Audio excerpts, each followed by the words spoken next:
Bon, je sais que c'est pratique, il y en a pour 1 heure, pendant ce temps-là, toc, ça y est, en 10 minutes, on cuit 3 fois plus rapidement en autoclave. Maintenant, si vous réapprenez à faire cuire, je dirais à l'étouffer ou en papillote, vous verrez que ça cuit très vite, même la viande, même le poisson. Je reçois des amis régulièrement et je peux vous dire qu'ils sont toujours étonnés. Ça y est, c'est déjà prêt. Oui, c'est prêt. Simplement, c'est une question d'organisation. Quant au micro-ondes, je ne vais pas en faire le procès systématiquement négatif. Je reconnais que c'est pratique pour les gens parce que on est pris par un emploi du temps très serré. On a le chronomètre, il faut aller chercher les gamins, il faut partir au boulot, revenir, etc. Donc c'est pratique, on a plus de temps, etc. Toutefois, le micro-ondes, quand même, derrière, va tuer beaucoup de choses. Regardez, le brocoli, par exemple, perd 97% de ses antioxydants. C'est-à-dire tout ce qui fait que vous vieillissez prématurément, ces fameux radicaux libres. Et bien là, le brocoli, il n'est plus du tout anti-radicalaire. Ouf, terminé, il n'y a plus rien. À la vapeur, on n'en perd que 11%. Bon. Vous voyez là, l'essai qui a été fait sur une eau qui est passée au micro-ondes à gauche et pas au micro-ondes à droite. Au bout de 9 jours, voilà le résultat, au niveau d'une plante. C'est-à-dire qu'à partir du moment où vous passez une eau au micro-ondes, elle n'a plus rien. Donc elle n'est plus du tout dynamique, dynamisante. D'autre part, par exemple, on voit dans l'ail, il y a une molécule très spécifique. Vous savez que l'ail, très bon pour la circulation du sang, vermifuge, etc. 60 secondes, il n'y a plus rien. 60 secondes micro-ondes, c'est même pas le minimum de ce que vous faites. C'est toujours quelques minutes. Donc on n'a plus rien. 30 à 40% de la vitamine B détruite après 6 minutes. Donc quand on fait réchauffer le biberon au micro-ondes, il n'y a plus rien. Les propriétés des protéines sont terminées. Les acides aminés deviennent non assimilables. C'est-à-dire que là, si elles ne sont pas assimilables, ça va s'agglutiner dans les reins. Et si vous n'avez pas des reins qui fonctionnent correctement, eh bien vous allez vous retrouver avec quelques petites problématiques derrière. Toutes les graisses oxydées vont augmenter bien sûr les radicaux libres qui vont, puisque là les molécules vont s'accélérer. En s'accélérant, eh bien les radicaux libres vont bien sûr venir, puisque c'est un électron qui part et qui ne retrouve pas de place ailleurs, donc on a une déstructuration de la matière. Et puis bien sûr, on va créer malheureusement des agents cancérigènes dans le lait, entre autres les céréales. Ça c'est prouvé. Donc oui, il y a un côté pratique au micro-ondes, très ponctuellement, bien entendu. Maintenant, si vous devez le refourguer, c'est vraiment un cadeau empoisonné. Après, qu'est-ce qu'on va faire? Qu'est-ce qu'il en est maintenant de l'aspect toujours aussi générique? On vous oblige à manger plus de nourriture en calories, mais par contre, c'est de la nourriture vide. Quand je vous l'expliquais tout à l'heure, les salades, c'est de la flotte. Hein. Donc on fait des grosses choses, vous mangez beaucoup, mais il n'y a rien dedans. Et il y a une contradiction aussi, si sur 7 milliards de personnes qu'on est aujourd'hui sur le monde, il y a approximativement 1 milliard de personnes qui souffrent de faim, mais il y en a qui souffrent, 3 milliards pratiquement, qui souffrent d'une déficience en nutriments. Parce qu'on mange mal. On mange en quantité, mais pas en qualité. D'où anémie, déficience, etc.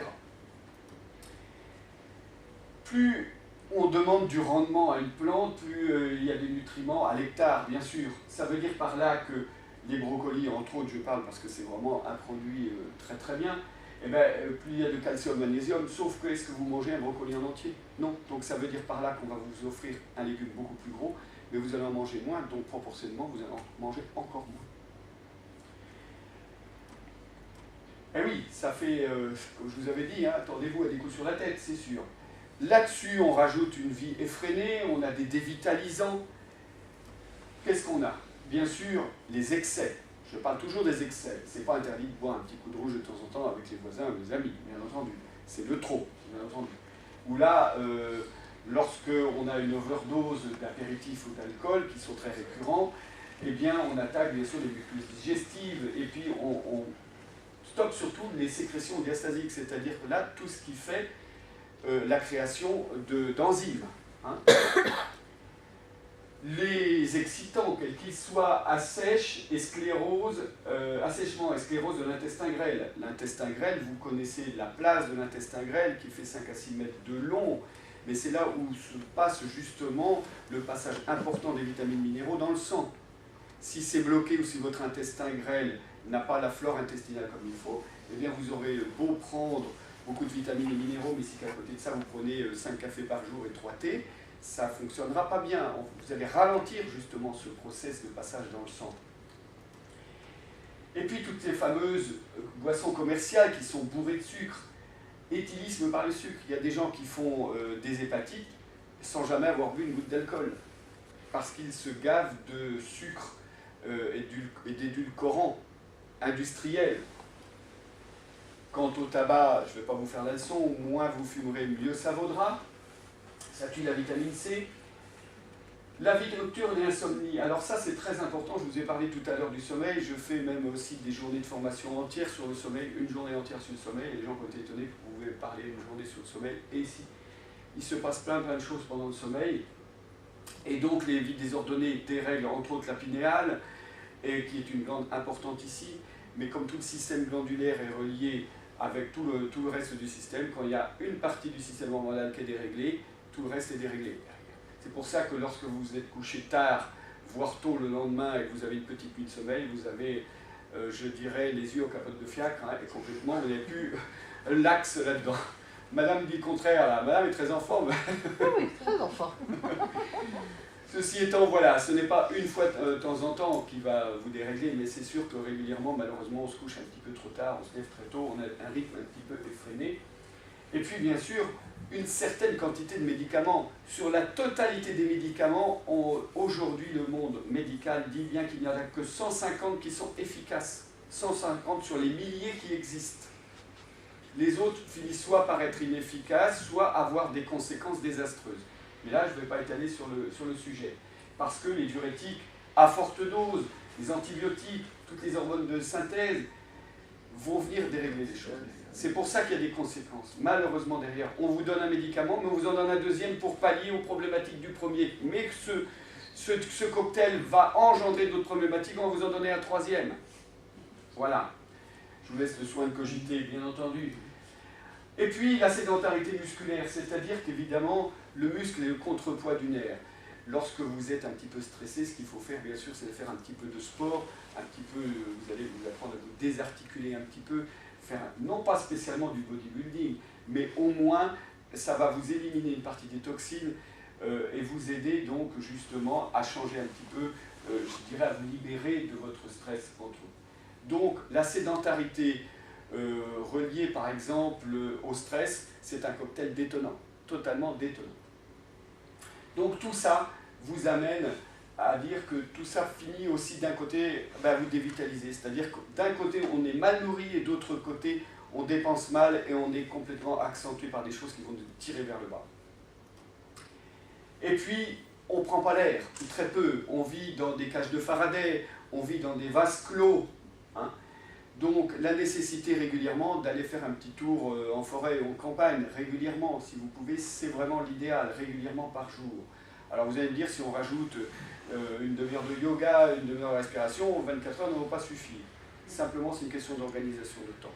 Organisation. Vous avez des priorités. À vous évidemment de définir lesquelles. Et puis, tout ce qui concerne, je vous ai parlé de stress tout à l'heure, lorsqu'on est trop énervé, on va bloquer des fonctions digestives. Lorsqu'on est beaucoup trop trituré par le haut, eh bien, via notre système para- et orthosympathique, on ne va pas laisser le soin aux organes de, je dirais, faire leurs propres fonctions, puisque toute l'énergie va être prise là-haut avec des prises de tête. Donc, lâcher le mental pour que justement laisser le soin aux organes de travailler, de faire ce qu'ils ont à faire. C'est pour ça que le para- et l'orthosympathique, qui sont deux grandes voies nerveuses de chaque côté de la colonne vertébrale, sont extrêmement sollicités. Pour cette raison-là, d'une part, et d'autre part, par ordre et contre-ordre d'une alimentation totalement avec des mélanges, où d'un coup on va dire « ah ben non, il faut du sucre, ah ben non, il faut du sel », et le cerveau ne va pas arrêter d'envoyer des ordres et des contre-ordres dans tous les sens. La nécessité de retravailler vos para- et orthosympathiques. Qu'est-ce qui se passe quand ça ne va pas? Vous avez vu qu'avec tout ça, lorsque j'ai rajouté toutes ces petites choses-là, derrière il y a des conséquences. D'abord, on a un déséquilibre organique en plus ou en moins, selon notre tempérament. Tout à l'heure, je vous ai parlé des sanguinopléthoriques ou des rétractés. Les sanguinopléthoriques vont avoir un système, on va dire, de défense beaucoup plus basé sur le principe hormonal ou sanguin. Alors eux, ils vont avoir des organes qui vont avoir tendance à pléthoriser. C'est pour ça qu'on va gonfler. A contrario, les rétractés, je dirais, eux, vont plutôt se crisper, vont devenir plutôt pierre que éponge. Donc selon notre déséquilibre, selon notre tempérament, on va avoir des réactions différentes. Pléthorisation, gonflement, donc induré ou au contraire complètement se rétracter. Donc c'est pour ça qu'on a des organes qui sont pas, on va dire, souples dans leur travail. Déséquilibre des sympathiques, je vous en ai parlé à l'instant, déséquilibre du système nerveux qui engendre bien sûr un déséquilibre du système hormonal, puisque comme je vous l'ai expliqué, les hormones transitent via le système nerveux ou le système sanguin. Derrière, ça veut dire aussi que le système sanguin, par exemple, tous vos capillaires, par exemple, ne vont pas être suffisamment souples, ne vont pas prendre l'oxygène dans les poumons, ou bien au contraire, ils vont être extrêmement souples, et puis vous allez faire des micro-hémorragies, parce que la structure, je dirais, de vos capillaires ne va pas être assez solide.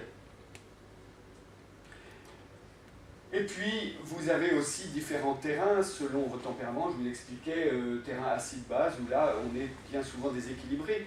Mais c'est important de le souligner, parce que si vous avez un terrain extrêmement acide, le corps a systématiquement une réaction de compensation. Si vous avez un terrain acide, il va aller chercher les bases. Où se situent les bases? Dans les os. Donc vous allez vous retrouver par exemple avec des caries ou avec des problèmes ostéo-articulaires. Systématiquement, votre corps recherche la vie depuis votre naissance. Il n'est pas fait pour vous amener à la mort. Donc il va tout faire pour essayer de vous sauvegarder. Donc plus vous allez le plomber, plus il va faire un effort. Donc c'est pour ça qu'il faut non seulement bien le nourrir, mais l'aider. L'aider par l'oxygénation, par le sport, par l'élimination des toxines. Et puis bien sûr, lorsque on n'a pas une hygiène de vie parfaite, on a un vieillissement accéléré, c'est-à-dire évidemment une multiplication des radicaux libres qui vont dégénérer complètement les structures moléculaires. Là, je pourrais faire totalement une conférence, et j'en ai fait d'ailleurs, sur le vieillissement. Comment ça se passe au niveau moléculaire? Hop, ma petite... Voilà. Que dire encore? Par voie de conséquence, tous les systèmes sont déréglés. Mais par voie de conséquence, votre humeur aussi, tout votre psychisme. Quelqu'un de bien, de radieux, qui a un certain charisme, une certaine souplesse, montre bien qu'il est bien dans sa tête, mais aussi bien dans son corps. Si vous êtes bien dans votre corps, vous serez bien dans votre tête, et vice-versa. Je vais soulever là une problématique qui est importante, l'obésité et la sous-alimentation. Parce que ce n'est pas parce qu'on mange beaucoup qu'on va devenir obèse. On peut mal manger et devenir obèse. Ce qu'on appelle le syndrome métabolique, c'est-à-dire le syndrome des transformations. Métabolisation, transformation. Grosso modo, on peut considérer une obésité abdominale lorsque le tour de taille dépasse approximativement 90 à 1 mètre, le tour de taille chez les hommes, 80-80 cm chez la femme. D'autre part, une hypertension assez élevée. Troisième paramètre, le taux de triglycérides, qui sont grosso modo la partie graisseuse de ce que l'on peut trouver dans le sang, qui sont aussi dans des parties hautes. Là, bien sûr, via une prise de sang. La glycémie à jeun, qui est beaucoup trop élevée. Le faible taux de bon cholestérol, évidemment. Donc ça, dans une prise de sang, le médecin saura vous dire où vous en êtes, mais vous allez avoir, si vous avez 3-4 paramètres par rapport à cela, c'est qu'on peut considérer que vous êtes dans un syndrome métabolique. Une pression artérielle un petit peu forte, évidemment, puisque vous êtes quelque part un peu englué. Et ça, c'est dû à quoi? C'est dû, entre autres, à une résistance à l'insuline, puisque le pancréas là, ne réagit pas du tout de la même façon, qui ont pour cause, bien sûr, l'alimentation déséquilibrée, on l'a vu tout à l'heure, ou pauvre, déséquilibrée. Bien sûr, ça peut être une cause génétique, évidemment, vous pouvez avoir une faiblesse génétique. Cette fameuse sédentarité est bien entendu accentuée avec l'âge et avec la faiblesse engendrée par le vieillissement. Ça, ce sont les causes. Mais derrière, il y a des risques. Des risques d'accidents vasculaires cérébraux, d'infarctus et tous les problèmes, évidemment, cardiaques, et puis bien sûr de diabète type 2, entre autres. Tout ça parce qu'évidemment, en amont, le corps n'a pas su, je dirais, se nourrir de ce qu'il faut transformer et évacuer. Quoi faire? Mon Dieu, il y a du boulot. Alors, je vous rappelle un petit peu le croquis tout à l'heure. Premièrement, il faut réduire le poids du corps. Lorsque vous avez ce syndrome métabolique, vous libérez de kilos. Je ne vais pas dire perdre des kilos, car psychologiquement, lorsque vous perdez quelque chose, instinctivement, vous voulez le retrouver. Vous perdez votre montre, vous allez tout faire pour la retrouver. Donc on va dire vous libérer de kilos, parce que ceci ne vous appartient pas. Donc, libérer de tout ce qui concerne ces fameux tissus adipeux. Alors là, évidemment, il y a beaucoup de techniques naturelles, la transpiration, le sport, etc. Aller aux toilettes, un nettoyage intestinal, et j'en passe. Baisser la consommation, bien sûr, de graisses saturées. Il en faut des graisses, mais point trop. Beaucoup plus de fibres alimentaires pour aider justement au nettoyage de l'intestin grêle. Hein, bien sûr, puisque les fibres alimentaires vont faire comme une espèce de râpe et vont aller nettoyer les villosités intestinales. Et puis bien sûr, un peu d'activité physique, très peu, vous allez me dire, mais ne serait-ce que 2 fois un quart d'heure ou 1 fois 1 heure par jour, on peut les trouver. On peut les trouver, c'est simplement une question de choix. Faire aussi le distinguo au niveau du stress, de ce qui vous appartient, de ce qui ne vous appartient pas, et même si c'est pas réglé aujourd'hui, on le verra demain, et la Terre, ça n'empêchera pas la Terre de tourner. Et puis bien sûr, nécessité, comme vous l'avez compris, compte tenu de ce que l'on mange, de se complémenter d'une manière globale en vitamines et minéraux. Parce que comme vous avez pu constater, aujourd'hui, vous êtes loin, vous et moi, je dirais, d'avoir ce qu'il faut pour vivre. Nous sommes en survie, plus qu'en vie. Alors, la preuve en est, il y a une étude Suvimax qui a été réalisée de 1994 à 2003 sur la supplémentation en vitamines et minéraux et antioxydants sur 13 000 personnes. 13 000 personnes, c'est pas rien quand même. De 35 à 60 ans, et ça sur 7 ans et demi à 8 ans. On a quand même très nettement une diminution des risques de cancer et de décès de pratiquement 1/3 à chaque fois.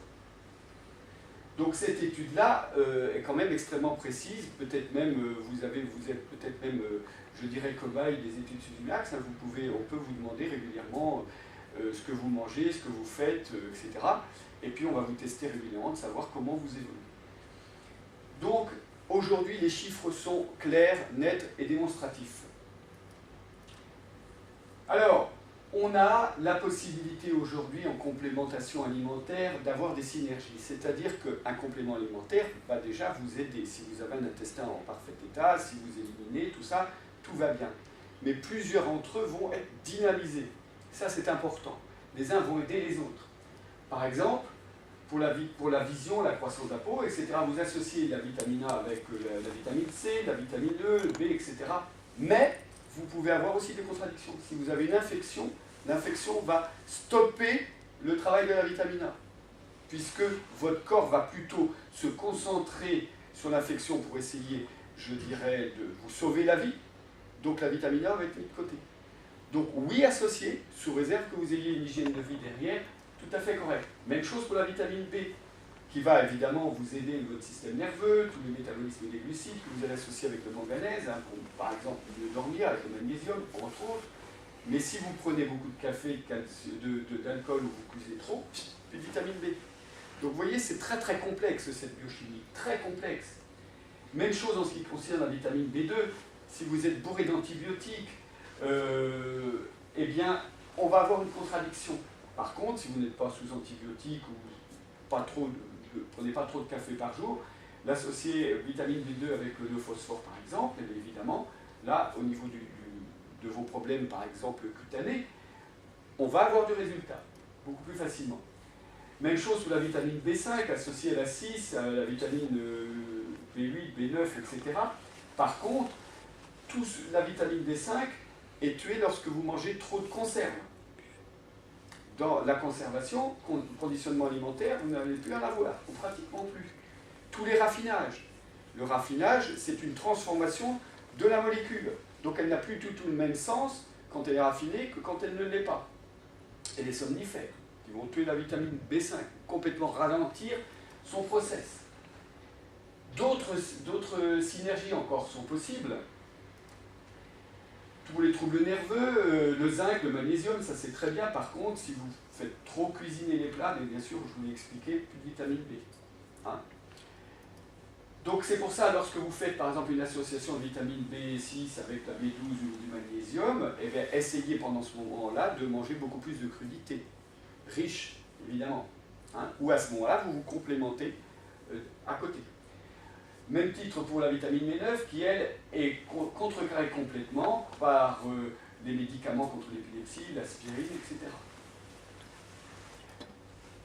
Tout ce qui concerne la vitamine C, l'immunité, mais là, évidemment, la vitamine C, par exemple, perd complètement de son efficacité lorsque vous conservez très longtemps, je dirais, un fruit et légumes dehors ou au frigo. Eh bien, au fur et à mesure du temps, et très vite en quelques jours, il n'y a plus de vitamine C. Conservation. Voilà, on a vu 60 degrés à la cuisson, plus de vitamine C. Et puis les antioxydants, tout ça, ils sont tués avec la chaleur, on en a parlé tout à l'heure. Donc voyez-vous, il est toujours intéressant d'avoir une complémentation synergétique, absolument, ça c'est important, mais à côté de ça, d'avoir une hygiène de vie et de faire attention à ce que vous mangez et comment vous le mangez et quand vous le mangez. Alors ça peut paraître complexe, mais on va vous donner quand même quelques pistes aujourd'hui pour améliorer selon votre âge et votre dynamique. Il y a aujourd'hui des complexes qui sont faits, antioxydants, où là vous allez associer coenzyme Q10, on l'a dit tout à l'heure, antiradicalaire, vitamine E, vitamine A, le magnésium plutôt contre la fatigue, le système cardiovasculaire, la vitamine C, entre autres, tout ce qui concerne les articulations. Vous avez des plantes comme le curcuma aussi, glucosamine, qui va renforcer les cartilages. Ça fonctionne très très bien. Donc, quand on est plutôt à un âge adulte ou avancé. Les adolescents qui sont en pleine crise, on va dire, en pleine construction de leur corps, plutôt de la vitamine B à nouveau, B2, B12, pour formation, on va dire, de tout ce qui concerne la structure, mais également, vous savez, les problèmes de peau, tout ce qui concerne l'acné. Mais l'acné aussi se gère aussi par le fond, ne se gère pas spécialement par des pommades ou des crèmes. Il faut aussi revoir complètement l'alimentation des adolescents. Parce qu'aujourd'hui, on va très vite se manger un sandwich ou du n'importe quoi, n'importe comment. Donc c'est pas étonnant que derrière, il y ait une élimination qui se fait par la peau. C'est un système de défense normal de l'organisme. Pourquoi y a-t-il des adolescents qui n'ont pratiquement pas de crise d'acné? Et pourquoi d'autres en ont? Donc là, il faut regarder de très près comment ils mangent ce qu'ils mangent. Et puis bien sûr, tout ce qui concerne les bébés, on évitera le gluten, le sel, le sucre, évidemment, en trop grande quantité. Et pour conclure, tout ce qui concerne évidemment la minceur, par exemple, là on va plutôt aller vers des coups de faim, de l'hypocalorique évidemment, donc un minimum de calories, mais des fibres pour éliminer. En ce qui concerne les repas équilibrés, plutôt un équilibre d'apport nutritionnel conseillé, protéines, lipides, etc. L'apport journalier recommandé, et puis le rapport oméga 3, oméga 6 qui est approximativement de 1 pour 3 et 1 pour 4, approximativement. Quant aux sportifs, ils ont besoin de 3 choses. Une pour préparer, bien sûr, une au moment de l'effort, et une autre au moment de la récupération. Les besoins ne sont pas tout à fait les mêmes.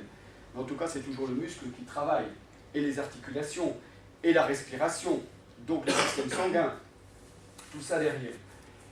Et puis, bien sûr, tout ce qui concerne les fatigués, où là, on va plutôt redonner un petit coup de dynamique et d'équilibre par le magnésium et le manganèse.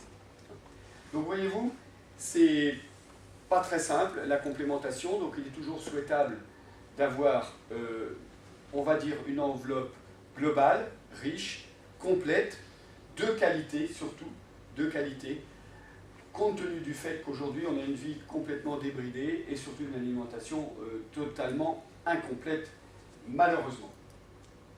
Voilà pour ce qui me concerne.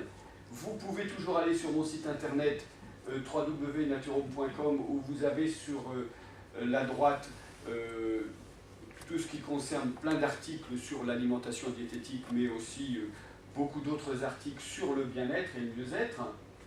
Et puis également les différentes conférences ou formations que je peux faire.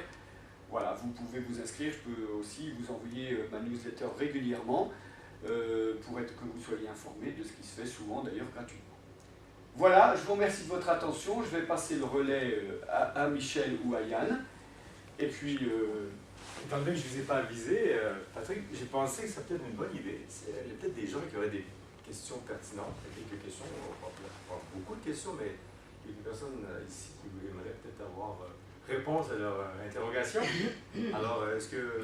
Alors, je veux bien, toutefois, je ne peux répondre qu'à des questions d'ordre général, car très vite, on va rentrer dans l'aspect strictement privé et personnel. Auquel cas, je vous propose plutôt de prendre rendez-vous. Il y a ma carte qui traîne partout, mes coordonnées, et parce que ce qui intéresse les uns ne vont peut-être pas intéresser les autres, et puis c'est strictement privé. Hein. Donc, un premier entretien avec moi va durer au minimum 2 heures. On va me dire 2 heures, si, j'ai besoin de tout savoir sur vous. Rassurez-vous, je suis tenu au secret professionnel, et que même lorsque je reçois un monsieur, sa femme n'est pas là, ou l'inverse. C'est strictement personnel. Hein, parce que j'ai besoin de savoir évidemment ce que vous mangez, quelle est votre vie, votre entourage, toutes vos conditions de vie pour voir si évidemment, quel type de complémentation, bien sûr, mais quel type, je dirais, d'outils je vais pouvoir vous préconiser, que ce soit l'oxygénation, que ce soit la réflexologie, que ce soit l'alimentation, que ce soit le magnétisme. Je vais pouvoir vous préconiser, ou pourquoi pas vous apporter un soin pour vous aider, ou tout simplement vous amener une responsabilisation. Vous allez me dire au bout de 2 heures ou 3 heures, ça va, j'ai tout compris, je me débrouille tout seul, et tant mieux. Ou bien au contraire, avec un suivi strictement personnalisé sur 1 mois, 2 mois ou 3 mois. Donc voilà, je vous invite plutôt à cela, de venir me voir à l'occasion. Vous allez donc trouver mes coordonnées, que ce soit sur le site ou sur les petits papiers ici. Donc je suis en ce moment sur Saint-Fulgence, c'est pas très loin, mais je peux me déplacer. D'ailleurs, je fais quelquefois des conférences, même à l'autre bout de la France, donc voilà, par des laboratoires, des entreprises qui créent aussi des compléments alimentaires. Voilà.